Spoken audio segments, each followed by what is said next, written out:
আজকে আপনাদের সাথে গুরুত্বপূর্ণ একটা টপিক নিয়ে আলোচনা করব। আজকের যে ভিডিওর টপিক সেটা হলো এবছর অর্থাৎ 2025-26 শিক্ষাবর্ষে বিভিন্ন জায়গায় যে ভর্তি পরীক্ষাগুলো হবে সেই ভর্তি পরীক্ষা কোন সিলেবাসে অনুষ্ঠিত হবে এই বিষয়টা সম্পর্কে আপনাদের ক্লিয়ার একটা ধারণা দিয়ে দিব। যেহেতু আপনারা জানেন আপনারা এইচএসসি 25 ব্যাচের যারা শিক্ষার্থী অথবা এইচএসসি 24 ব্যাচের যারা শিক্ষার্থী তারা কিন্তু বোর্ড পরীক্ষা মেনলি শর্ট সিলেবাসে দিয়ে আসছেন এবং বিভিন্ন জায়গায় ভর্তি পরীক্ষায় কিন্তু শর্ট সিলেবাস থেকেও প্রশ্ন আসে, আবার কিছু কিছু জায়গায় সার্কুলারে কিন্তু উল্লেখ করে দিয়েই দেয় যে ফুল সিলেবাসে পরীক্ষা অনুষ্ঠিত হবে।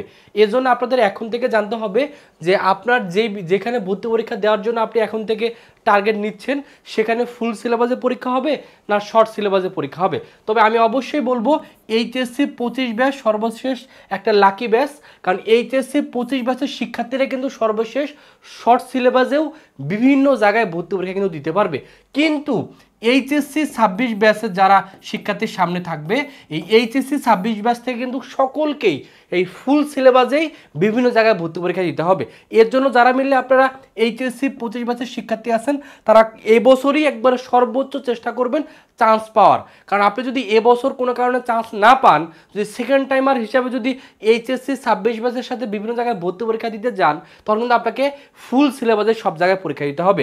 এর জন্য এইচএসসি 25 ব্যাচের শিক্ষার্থীদের অবশ্যই উচিত হলো এবছরই খুব ভালো করে অ্যাডমিশনের প্রস্তুতি নিয়ে ভর্তি পরীক্ষাটা দেওয়া, কারণ এবছর যদি আপনি চান্স পেয়ে যান তাহলে আপনি কিন্তু শর্ট সিলেবাসেও বিভিন্ন জায়গায় পরীক্ষা দিতে পারবেন, আবার কিছু কিছু জায়গায় ফুল সিলেবাসে পরীক্ষা হয়ে থাকে।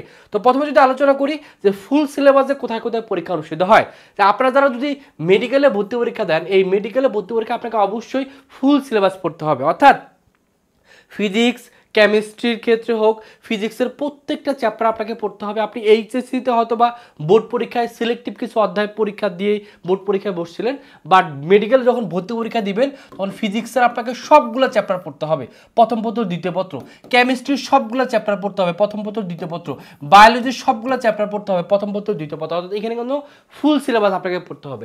পাশাপাশি আপনারা যদি ডেন্টালে পরীক্ষা দেন অথবা আর্ম ফোর্স মেডিকেল কলেজ অথবা আর্মি মেডিকেল কলেজ অর্থাৎ এই জায়গাগুলোতে যদি পরীক্ষা দেন তাহলে অবশ্যই আপনাকে ফুল সিলেবাস পড়তে হবে। পাশাপাশি চট্টগ্রাম বিশ্ববিদ্যালয় যাদের টার্গেট এই চট্টগ্রাম বিশ্ববিদ্যালয় কিন্তু ফুল সিলেবাস থেকে প্রশ্ন করে। পাশাপাশি জাহাঙ্গীরনগর বিশ্ববিদ্যালয় শুধুমাত্র ডি ইউনিটে যারা পরীক্ষা দেবেন এই ডি ইউনিটে কিন্তু আপনাকে ফুল সিলেবাস পড়তে হবে। পাশাপাশি যারা সাস্টে পরীক্ষা দেবেন শাহজালাল বিজ্ঞান ও প্রযুক্তি বিশ্ববিদ্যালয় সেখানে কিন্তু আপনাকে ফুল সিলেবাস থেকেই ভর্তি পরীক্ষা কিন্তু প্রশ্ন করা হবে। এখন যদি আলোচনা করি শর্ট সিলেবাসে কোথায় কোথায় ভর্তি পরীক্ষায় প্রশ্ন করা হয়, ঢাকা বিশ্ববিদ্যালয়ে শর্ট সিলেবাস ফলো করা হয়, রাজশাহী বিশ্ববিদ্যালয় 19টা গুচ্ছের যে বিশ্ববিদ্যালয় আছে, তারপর 9টা কৃষি গুচ্ছের যে বিশ্ববিদ্যালয় আছে, জাহাঙ্গীরনগর বিশ্ববিদ্যালয় A B C E unit, বা আপনি যদি বুয়েটে পরীক্ষা দেন অথবা কুয়েটে পরীক্ষা দেন অথবা কুমিল্লা বিশ্ববিদ্যালয়ে পরীক্ষা দেন এই জায়গাগুলোতে কিন্তু আপনাদের যে সার্কুলারগুলো প্রকাশিত হয় সেই সার্কুলার কিন্তু উল্লেখ করে দেওয়া থাকে যে এইচএসসি সিলেবাস, অর্থাৎ এইচএসসি সিলেবাস বলতে মেনলি শর্ট সিলেবাস থেকে ইনগেট করে, অর্থাৎ এই জায়গাগুলোতে আপনাকে যখন ভর্তি পরীক্ষায় বসবেন তখন আপনি শর্ট সিলেবাসের যে অধ্যায়গুলো আছে সেগুলো পড়লেই সেখান থেকে আপনি চান্স পাওয়ার মতো মার্ক কমন পেয়ে যাবেন।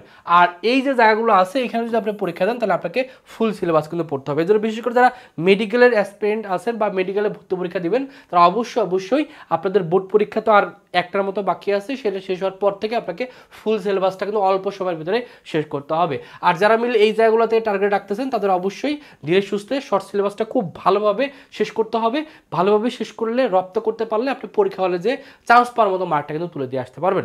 এই জন্য যারা চাচ্ছেন এখন থেকে ভালো একটা প্রস্তুতি নেওয়া, যেহেতু এবছরই সর্বশেষ শর্ট সিলেবাসেও বিভিন্ন জায়গায় পরীক্ষা হচ্ছে, কারণ এর পরের বছর থেকে কিন্তু আর শর্ট সিলেবাসটা থাকবে না, তখন ফুল সিলেবাসে বোর্ড পরীক্ষা হবে, ফুল সিলেবাসে ভর্তি পরীক্ষা হবে। এর জন্য যারা একবার এবছরই সর্বশেষ চান্স পাওয়ার জন্য ভালো একটা প্রস্তুতি নিতে চাচ্ছেন তারা চাইলে আমাদের ভার্সিটি গুচ্ছ টার্গেট কোর্সে ভর্তি হতে পারেন। এই কোর্সে ভর্তি হলে আমরা প্রত্যেকটা চ্যাপ্টার ওয়াইজ ক্লাস নেব। এখানে ফিজিক্সের প্রত্যেকটা চ্যাপ্টারে ক্লাস পাবেন, কেমিস্ট্রির প্রত্যেকটা চ্যাপ্টারে ক্লাস পাবেন, ম্যাথের প্রত্যেকটা চ্যাপ্টারে ক্লাস পাবেন এবং ক্লাসগুলোতে একটা ওদের বেসিক কনসেপ্ট প্রিভিয়াসের কোশ্চেন ব্যাংক সলভ হাতে ক্যালকুলেশন শর্টকাট টেকনিক সব কিছু কিন্তু আপনাকে একবার A to Z ভালোভাবে করানো হবে। এবং এখানে ভর্তি হলে ফিজিক্স কেমিস্ট্রি ম্যাথ বায়োলজির সাজেশন বা কোশ্চেন ব্যাংকের পিডিএফগুলো কিন্তু ফ্রিতে পেয়ে যাচ্ছেন। তো যারা ভর্তি হতে চান দ্রুত ভর্তি হতে পারেন, যদিও কোর্স ফি 2000 টাকা, তবে এখন আমরা ডিসকাউন্টে ভর্তি নিচ্ছি। এখন যদি ভর্তি হন 500 টাকা ডিসকাউন্টে 1500 টাকায় ভর্তি হতে পারবেন। সো ভর্তি হওয়ার জন্য এই যে নাম্বারটা আছে এই নাম্বারে 1500 টাকা বিকাশে পাঠিয়ে এই নাম্বারে কল দিবেন, অথবা এই নাম্বারে হোয়াটসঅ্যাপে নক করলে ভর্তি করে নেওয়া হবে। এবং এটার কিন্তু নতুন ব্যাচের ক্লাস শুরু হবে সেপ্টেম্বরের 1 তারিখ থেকে। তো যারা ডিসকাউন্টে ভর্তি হতে চান দ্রুত ভর্তি হয়ে যান, কারণ ডিসকাউন্টটা কিন্তু যে কোনো সময় অফ হয়ে যেতে পারে, এই জন্য দ্রুত কিন্তু ভর্তি হওয়া আপনার সবচেয়ে বেশি উচিত হবে। কারণ এখন ভর্তি হলে আপনি এখন থেকে সব কিছু আমাদের গাইডলাইন সহ ক্লাস সহ সব কিছু ভালোভাবে করতে পারলে আপনার শতভাগ প্রস্তুতি এই একটা কোর্সে ভর্তি হলে আপনার হয়ে যাচ্ছে। মেডিকেল ভার্সিটির জন্য আমাদের জিকে কোর্স আছে, এটা কোর্স ফি 1000 টাকা, ভর্তি হওয়ার জন্য এই নাম্বারে 1000 টাকা বিকাশে পাঠিয়ে এই নাম্বারে কল দিলে ভর্তি করা হবে। অনলাইনে আমাদের এক্সাম ব্যাচ হচ্ছে বিজ্ঞান মানবিক বাণিজ্যের জন্য, এটা কোর্স ফি 500 টাকা, ভর্তি হওয়ার জন্য এই নাম্বারে 500 টাকা বিকাশে পাঠিয়ে এই নাম্বারে কল দিলে ভর্তি করা হবে। তো এই হলো কোন কোন জায়গায় শর্ট সিলেবাসে পরীক্ষা হবে, কোন কোন জায়গায় ফুল সিলেবাসে ভর্তি পরীক্ষা অনুষ্ঠিত হবে, সেটা সম্পর্কে আপনাদের ক্লিয়ার একটা ধারণা দিয়ে দিলাম।